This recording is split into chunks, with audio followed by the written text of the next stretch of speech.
玩別墅點能夠少到全新裝修嘅別墅呢？今日呢套雅居樂牌坊嘅全新裝修1/4嘅呢個業主呢個花園整到立立靚啊！咁呢度呢係一個空置嘅，我哋後期可以種花種草。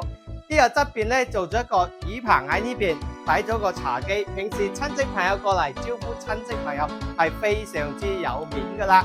咁呢度有一個推拉窗，直接入到我哋嘅大廳啦。睇下呢個大廳嘅開間都係非常之闊噶。咁呢邊呢就係我哋嘅飯廳位置啦，餐邊櫃已經做好咗啦，仲可以擺個大圓台啦，雙開明嘅大冰箱啦，已經安排咗噶啦。咁呢邊嘅酒櫃都夠晒闊嘅。呢個廚房做到非常之靚，做咗一個採光窗，通風透氣係非常之好噶啦。我哋呢個戶型嘅話，佢係107方嘅建築，但係實用嘅話將達105方嘅。咁呢邊呢，一樓仲安排住我哋一個長者房嘅，方便老人跟住生活。我哋嘅樓梯呢係用一個玻璃扶手嘅，呢啲台級呢係用咗個石材嚟打造噶啦。咁我哋2樓呢係2間房，咁每一間房呢都可以擺到1.8米大床嘅。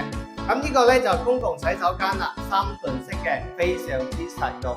咁另外間房呢已經擺好床同埋衣櫃噶啦。呢度係我哋嘅3樓啦，主人套間，1.8米嘅大床，2個床頭櫃，呢啲空間仲好闊嘅。咁旁邊咧安排咗一個衣帽間噶啦，好大嘅衣櫃啦。咁咧旁邊就係我哋一個3噸式開嘅洗手間，入邊仲擺埋個浴缸嘅，仲寫一個露台俾你使用，隱私性十分好嘅。露台睇出個景觀視野係超級舒服嘅。呢個公園仔嘅景色非常之靚啦，咁呢個公園仔啱好喺我哋呢套別墅嘅門前邊呢度嘅。咁我哋呢套別墅呢已經係做到係4房3衛嘅空間啦。點解講佢實用呢？因為佢打造到使用空間嘅話係將達去到105方嘅，係非常之好用。咁依家呢佢唔使煩惱裝修，一步到位嘅，只需要188萬就 OK 噶啦。